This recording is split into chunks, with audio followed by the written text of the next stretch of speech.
Hola, buenas noches a todos. Primero que nada, muchas gracias por acompañarnos. Vamos a tener un tema muy importante y muy interesante. Lo va a dar el doctor Neftalí, que bueno, ya muchos lo conocen. De hecho, yo creo que todo el mundo lo aprecia y lo conoce. Él es egresado del Hospital 20 de Noviembre, es adscrito del hospital y tiene un consultorio, un centro aquí en el Hospital Ángeles México. Entonces, bueno, los voy a dejar con el doc y como tal, bueno, él ya les dará detalles. Gracias, Néstor. Buenas tardes a todos. Es un placer para mí poder participar en esta sesión vía remota para todos los que de alguna manera estamos tratando de manejar un poco con mayor tranquilidad el asunto del coronavirus y distrayendo un poquito nuestra cabeza, nuestra mentalidad de todo lo que nos está pasando. Entonces, bueno, seguramente todos estamos llenos de información en relación al coronavirus y entonces ahora vamos a tratar de relajar un poco nuestra cabeza a que lleguemos un poquito al tratamiento de las enfermedades vasculares, tratar de analizar algunos conceptos interesantes. Y en este caso me pidieron que platicáramos de un tema que es un poco complicado porque realmente puede ser la punta del iceberg de la tecnología con la que contamos hoy día en el mundo para tratar la enfermedad arterial. Y un segmento de la enfermedad arterial que además es muy complejo, que es el segmento inguinal, donde tenemos problemas desde la arteria femoral, la arteria pubis, las arterias tibiales. Y si hay algo controvertido en el mundo en su tratamiento actualmente, en este momento, pasando por toda la tecnología que podamos tener, pasando por todas las posibilidades y estrategias terapéuticas en este segmento, es esta sección anatómica de nuestro cuerpo y que habitualmente es afectado por enfermedades arteriales serias.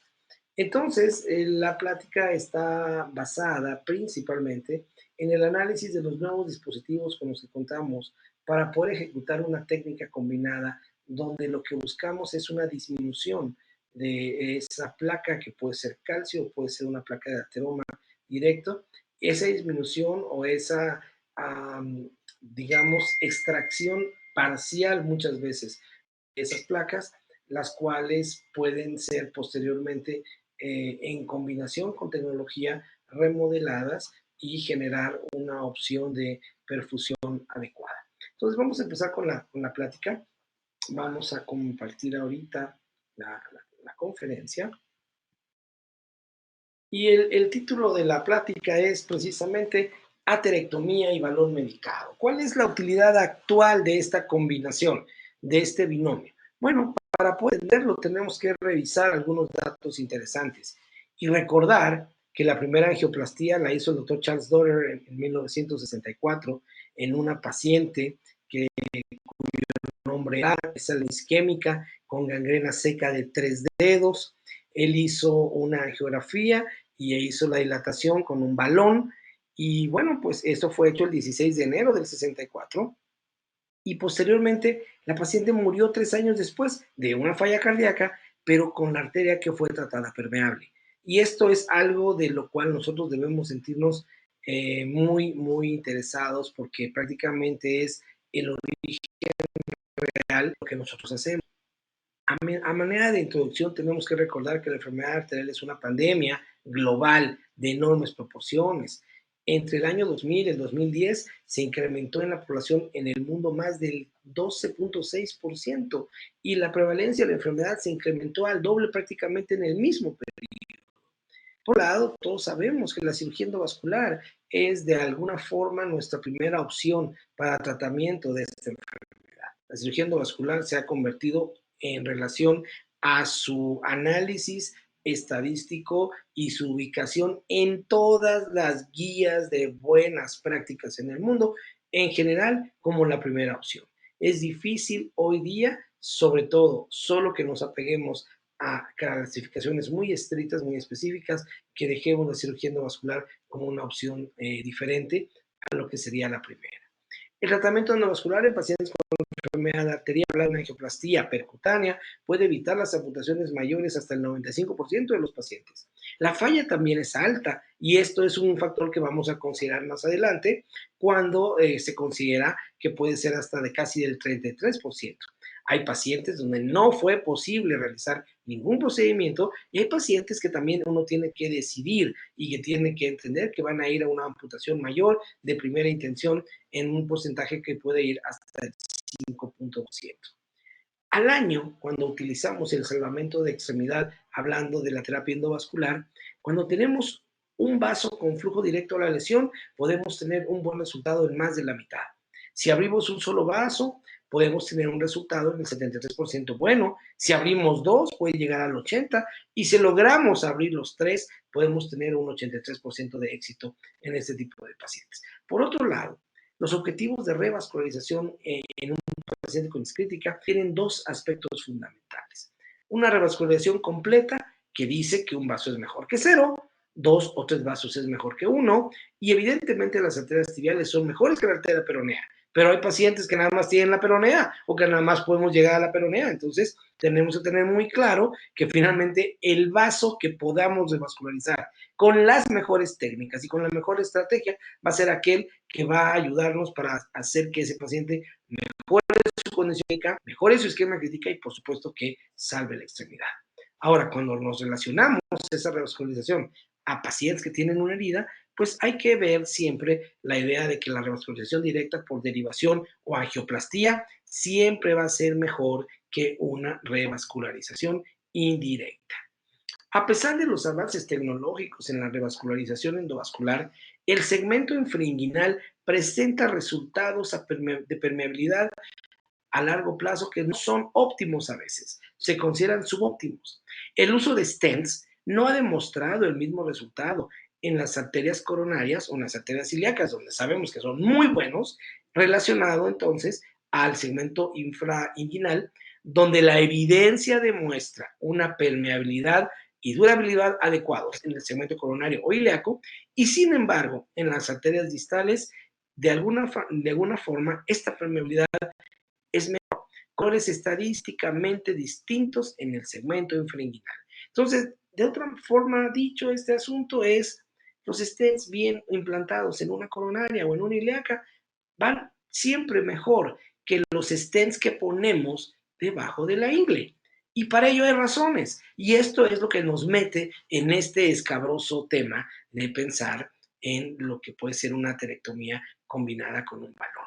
¿Cuáles son las razones por las cuales los stents no se comportan igual en el segmento infrainguinal que en el segmento coronario o en las ilíacas? Bueno, primero, la enfermedad a nivel de los vasos infrainguinales tiende a ser difusa y con calcificación severa, con una alta propensión a progresión hacia una enfermedad que finalmente va a acabar siendo una oclusión total.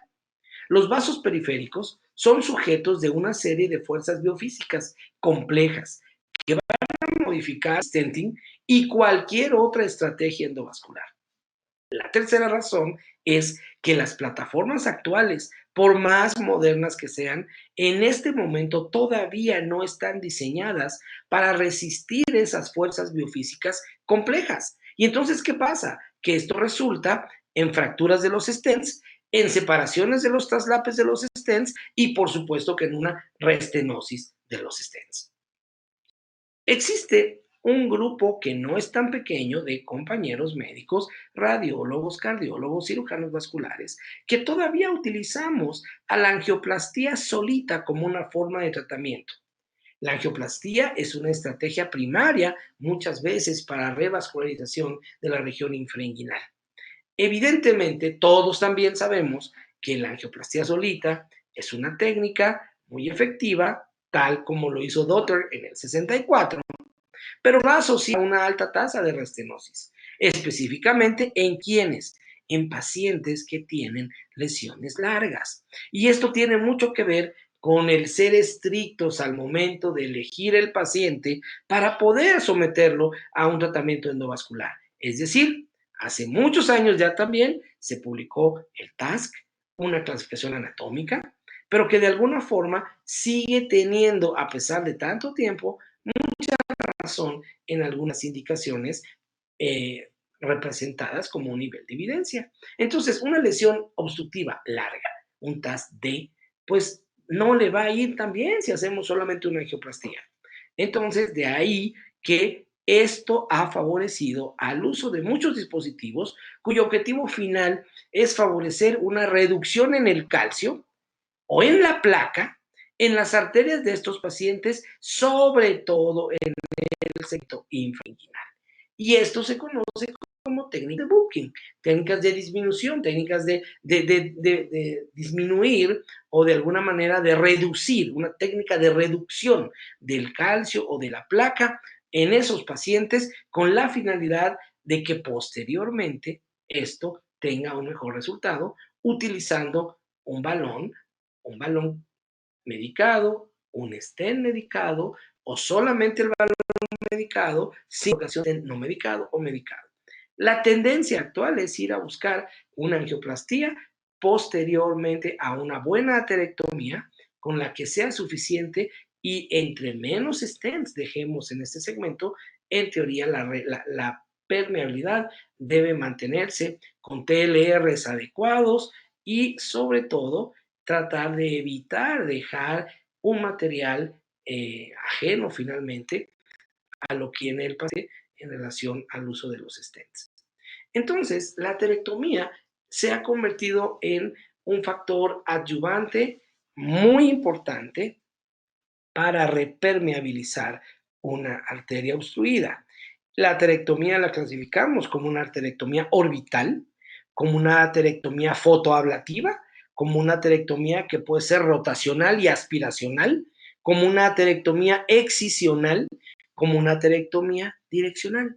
Y para esto tenemos un montón de dispositivos que están en el mercado y que nos van a permitir llegar a ese objetivo, que es únicamente reducir el calcio, reducir la placa, a veces remodelar ambas cosas, con la idea de finalmente hacer una muy buena angioplastía utilizando balones adecuados y esta combinación hoy día de una aterectomía con el complemento de un balón medicado es lo que conoce como, finalmente todos ustedes lo saben ya, como un DART, una técnica que nos va a permitir combinar la aterectomía con el uso de un balón medicado y esto de alguna manera debe darnos un resultado adecuado por cierto tiempo y permitirnos tener a este paciente sin la colocación o sin el uso de un stent simple o medicado, teniendo en cuenta que la tendencia es posiblemente ahora a dejar cada vez menos stents en el segmento infrainguinal.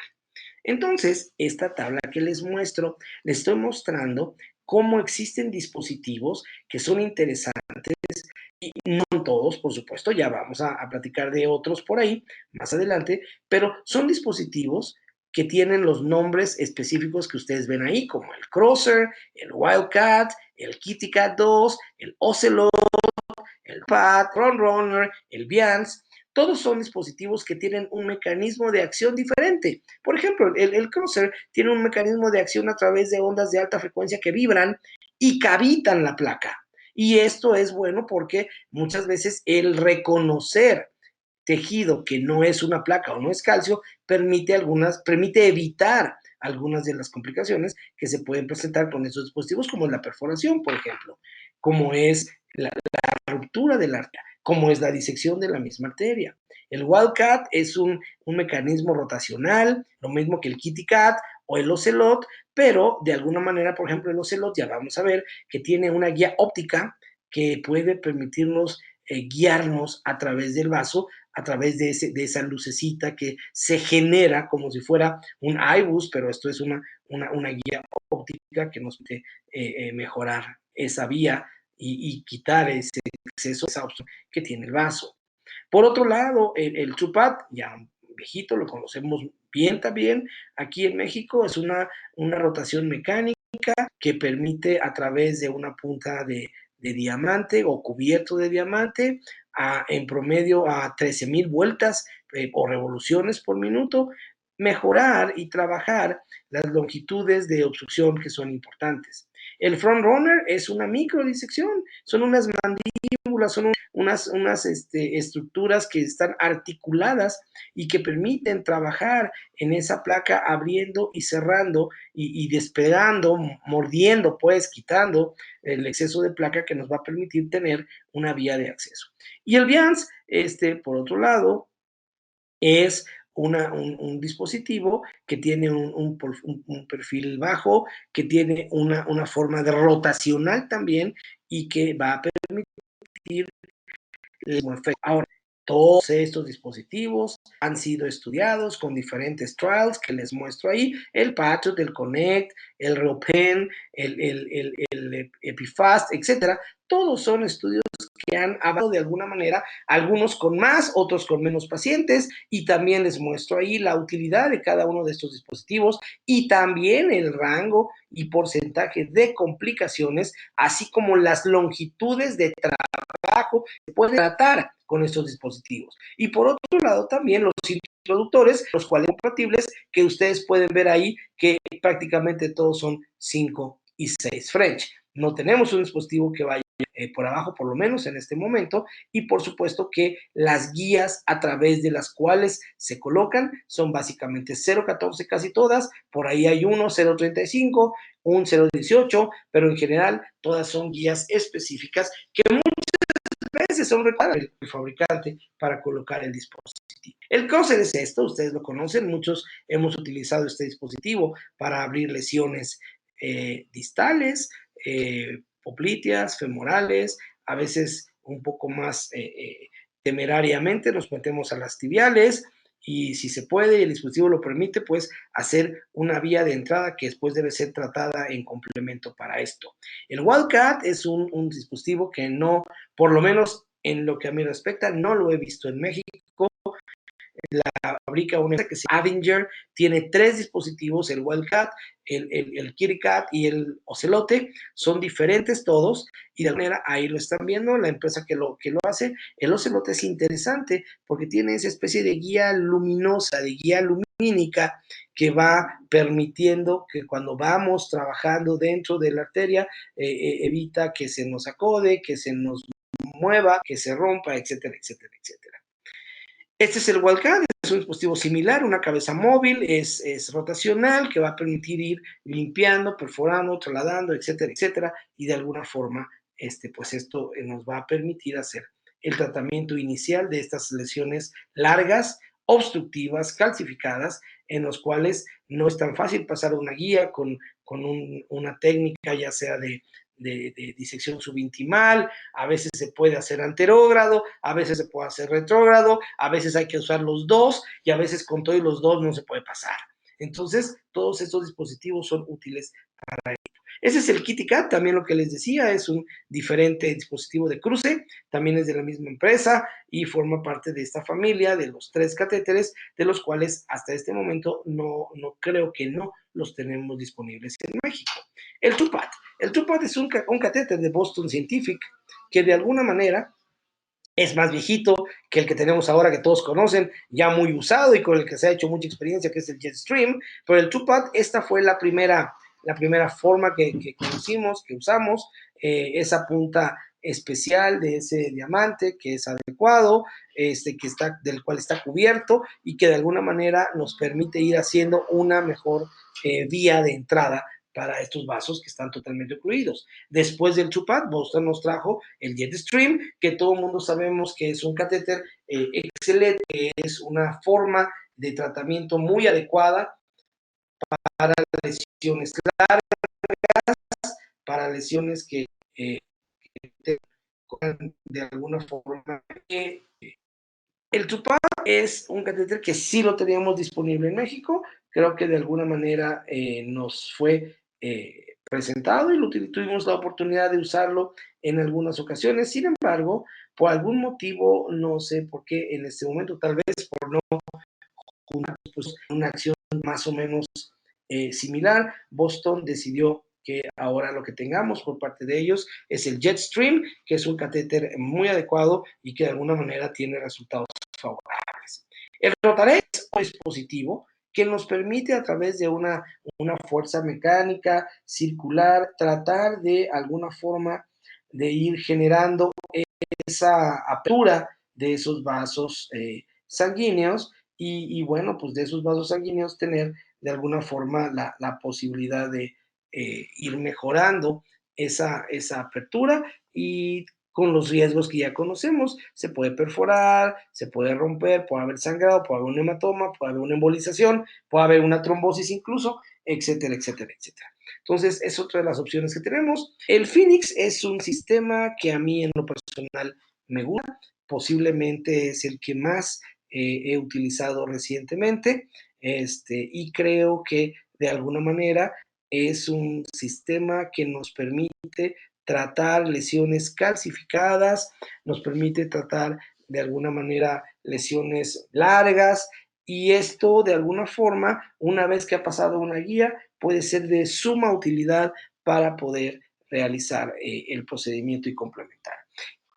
De alguna forma, todas estas disposiciones, el frontrunner, esto es más viejito, algunos de ustedes tal vez lo vieron anteriormente, era más mecánico que otra cosa, era un dispositivo que nos permitía ir abriendo poco a poco, separando, disecando estas placas.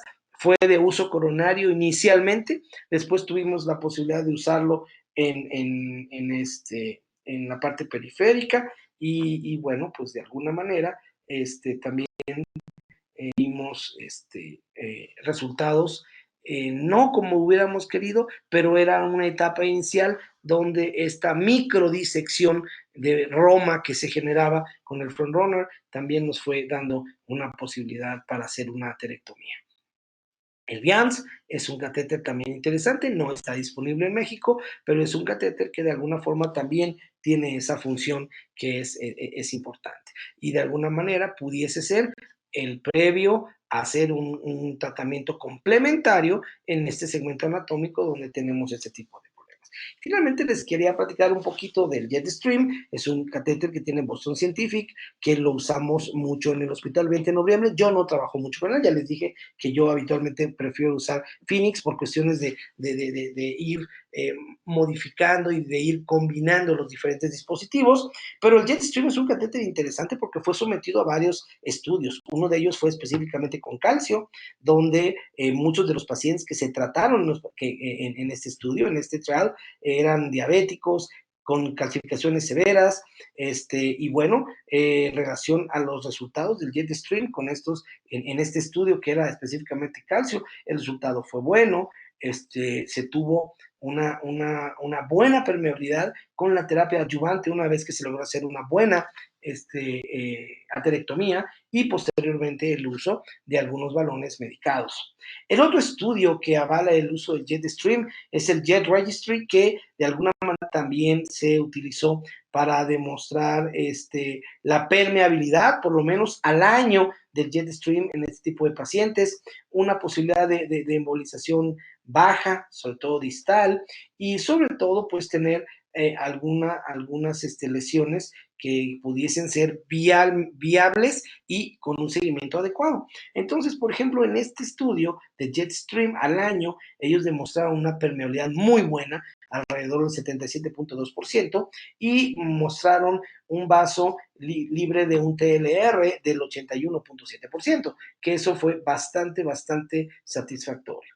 Y finalmente, pues el Jetstream en otro estudio demostró, junto con aterectomía y angioplastía, a los 2 meses se demostró que había un buen resultado libre de TLR en un 91%. Entonces, es un dispositivo muy usado en México, tenemos varios.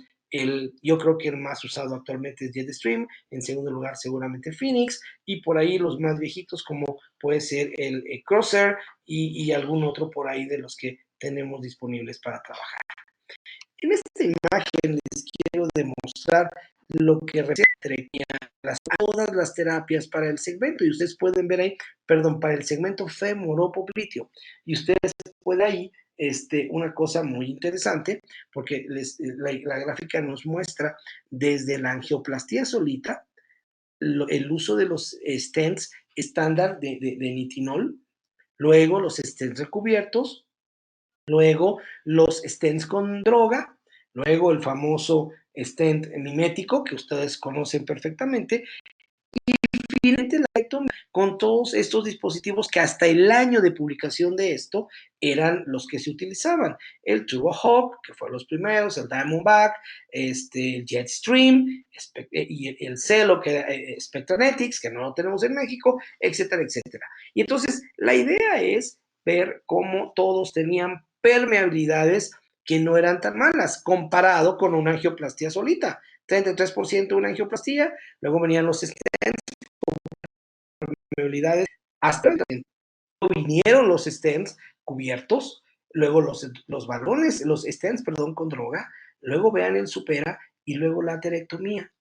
Pero curiosamente, en esto todavía no teníamos considerado el uso de los balones con droga. Entonces, eso es muy interesante porque también esto vino a ser un parteaguas en el manejo de ese tipo de pacientes, donde podemos tener la opción de aterectomía y luego utilizar un balón con medicamento. Desde el 2015, vean ustedes en el mundo, y esto no tiene nada que ver con el coronavirus, es simplemente el mundo, los diferentes estudios para el segmento fémoro-popliteo distal que se han hecho y que todo esto ha generado la información para lo que sabemos ahora. Y entonces los estudios que están viendo acá en esta imagen, en esta gráfica, son con diferentes dispositivos, diferentes nombres, balones con droga, angiobalones solitos, stents con droga, etcétera, etcétera, etcétera. Y todo esto únicamente se dedica a evaluar un dispositivo con cierto número de pacientes, evaluando la longitud de las lesiones, evaluando las posibles restenosis, ver si el paciente tiene únicamente una claudicación intermitente o tiene una isquemia crítica, evaluando la posibilidad del TLR que en ellos se va a presentar de manera variable, las que son lesiones de no, y finalmente las que son oclusiones totales, que son las más beneficiadas por este tipo de terapia que es el DAT en este tipo de pacientes. Y entonces se hace una guía de abordaje endovascular de este segmento donde podemos tener todas estas opciones. Un balón, un balón para hacer una angioplastía solita, un balón cubierto con medicamento, un stent simple o recubierto, un stent, un medicamento, un stent que puede también no tener medicamento y toda la serie de combinaciones que nos permite todo esto en el segmento femoropopliteo. Y ustedes vean quién publicó todo esto, pues el mismo que después nos avisó que íbamos a tener un poquito de problema con la droga, Katsanos, y sus colaboradores desde el 2014 publicaron este guía de abordaje para el segmento femoropopliteo y distal.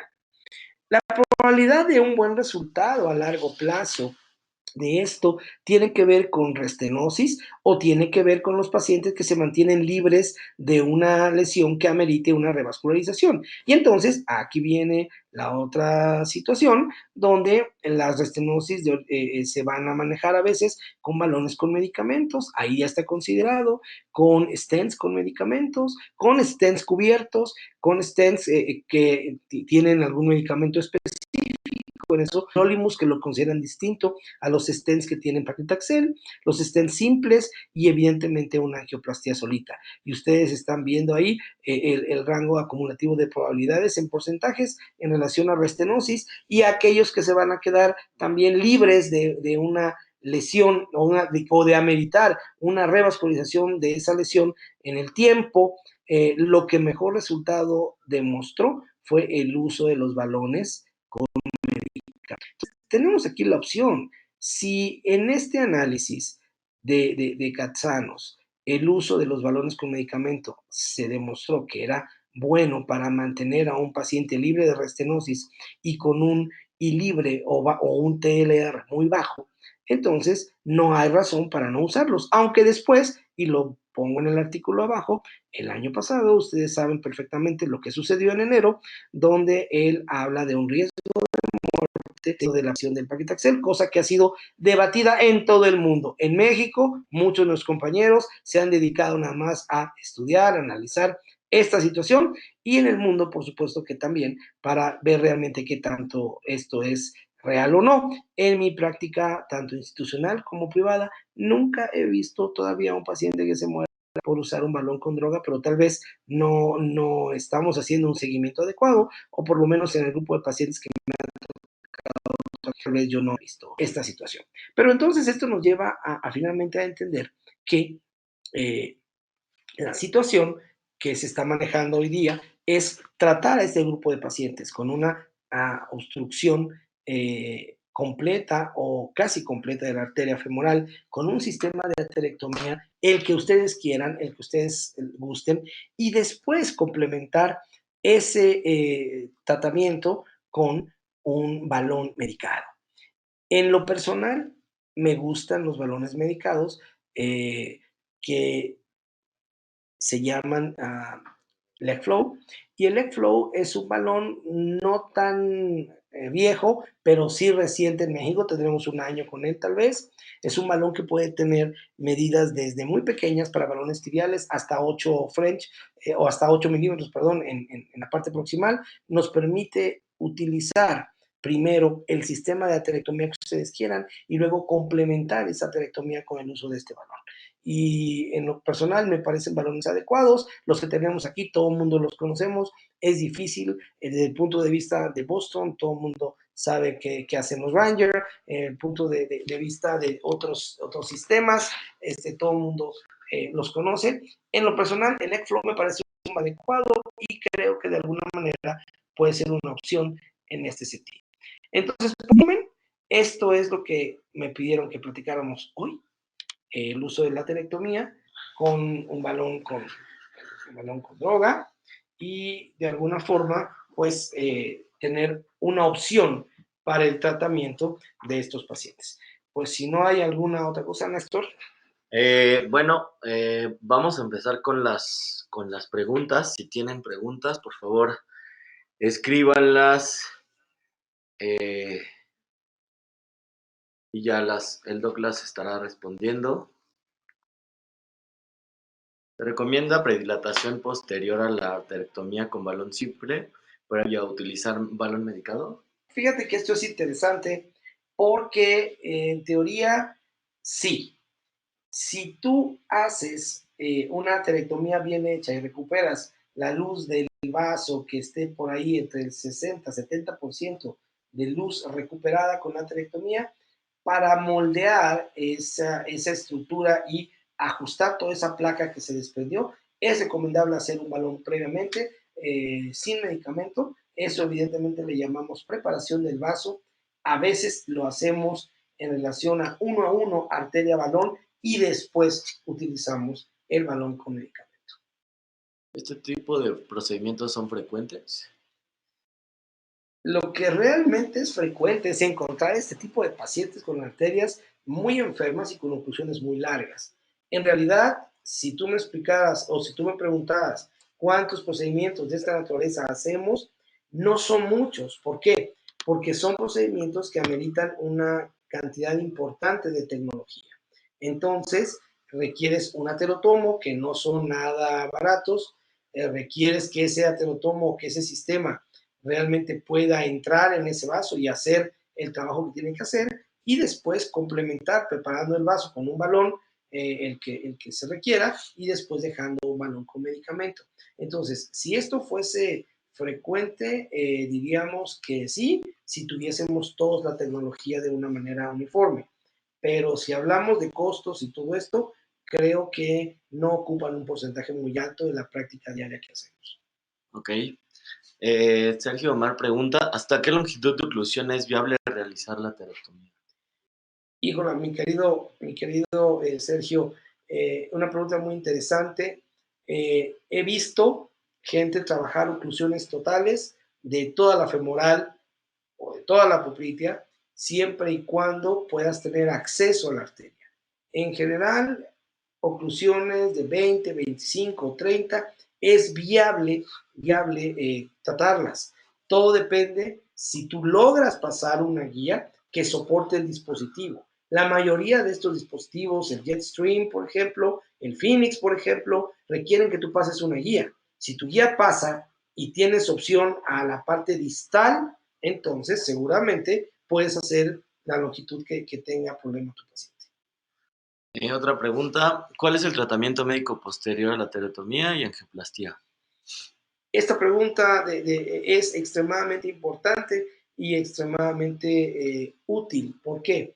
Porque dependiendo la longitud del segmento arterial tratado, dependiendo el tipo de la arteria que hayamos tratado, no es lo mismo tratar la femoral superficial que tratar la poplítea o tratar los tibiales, el manejo evidentemente no es de rutina con anticoagulación, a menos que solamente hayas logrado tener un solo vaso de salida, porque hay que tratar de preservarlo lo más importante.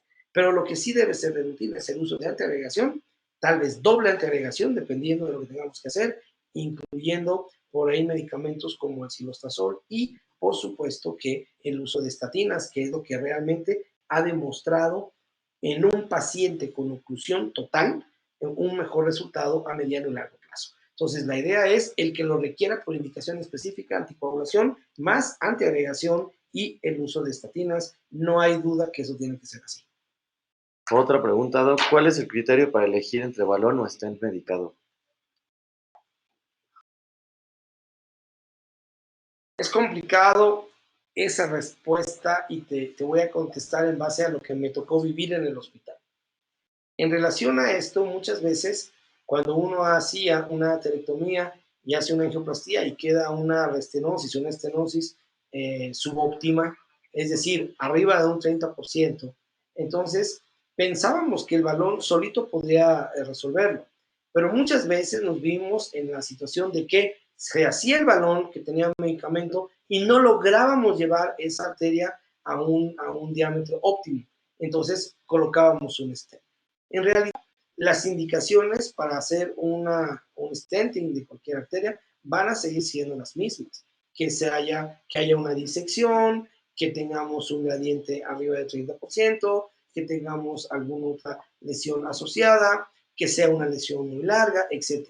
En realidad, el criterio para poner un balón medicado o un stent medicado no es precisamente la parte de liberación o de la droga, es más bien la parte física, la parte mecánica, la parte estructural, donde si no logramos cumplir los criterios que sabemos que se tienen que cumplir con una angioplastía, independientemente que tenga o no tenga balón, habrá que poner un stent. Ok. El doctor Gustavo Rubio. Eh, Muy importante insistir en la preparación del vaso y mencionar que la gente que empieza a habituarse con uno o dos dispositivos porque es imposible utilizar todos. Bueno. De acuerdo contigo, Gustavo, totalmente claro que el vaso se tiene que preparar.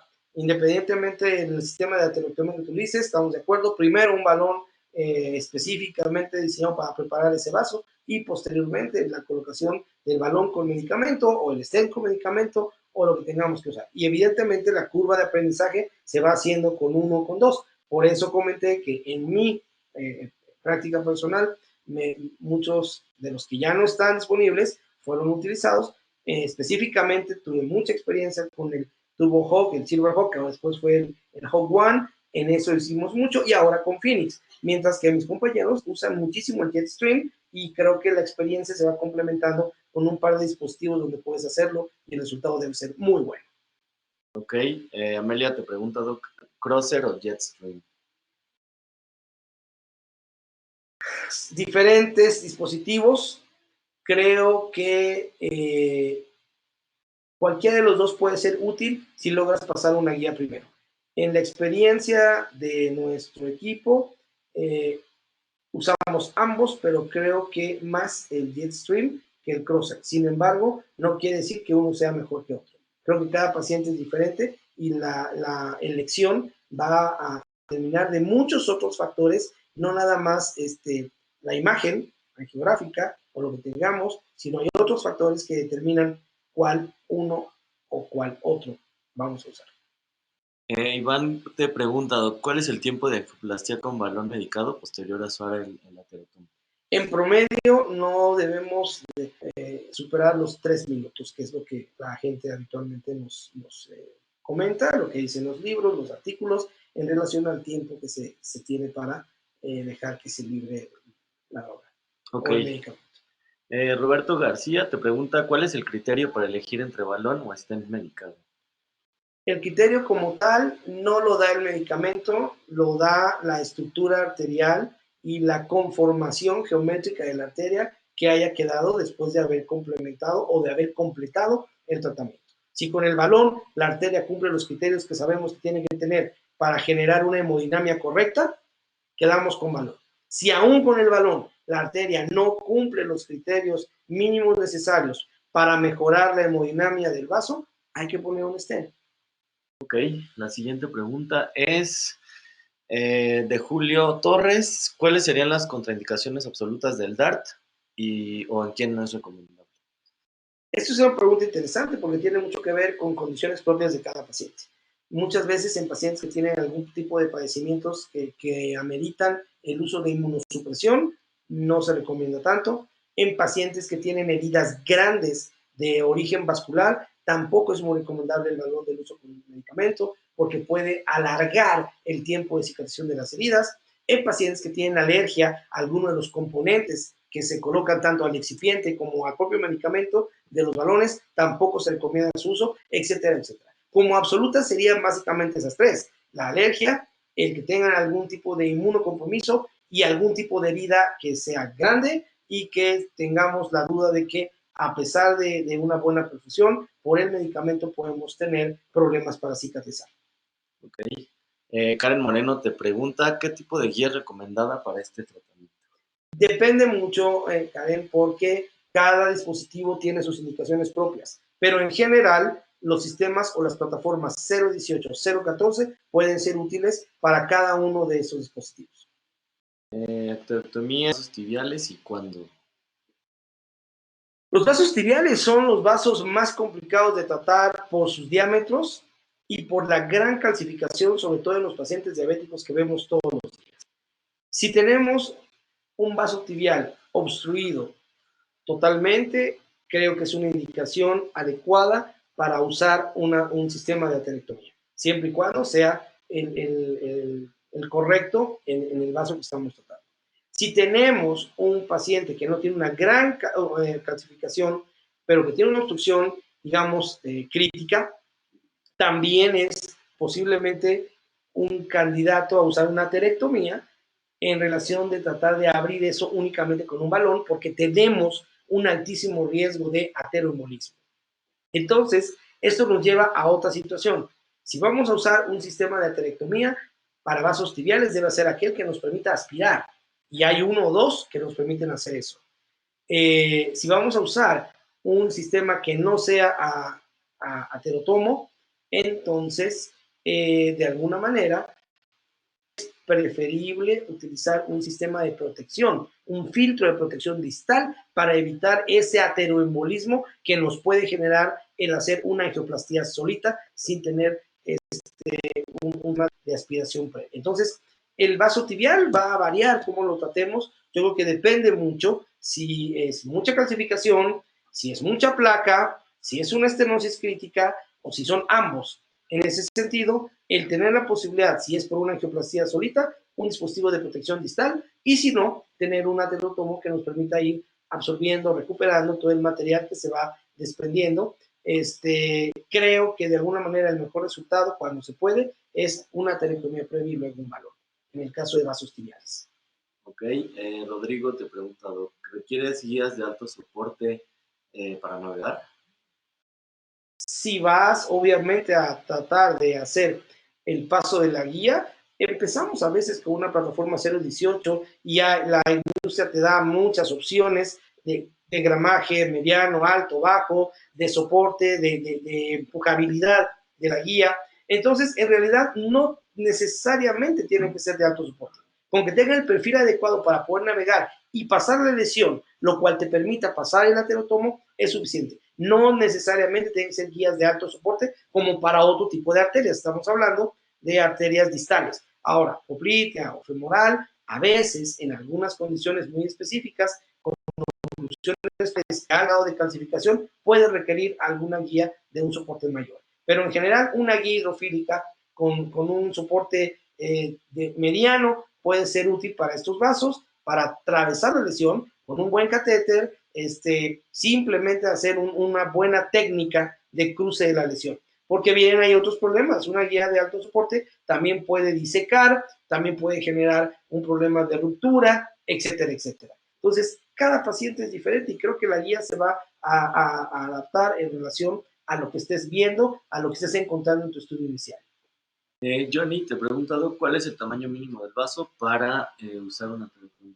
En general, se supone y se dice que entre 1.5 a 2 milímetros es el diámetro más adecuado. Menor va a ser difícil que pase cualquier cosa. Ok.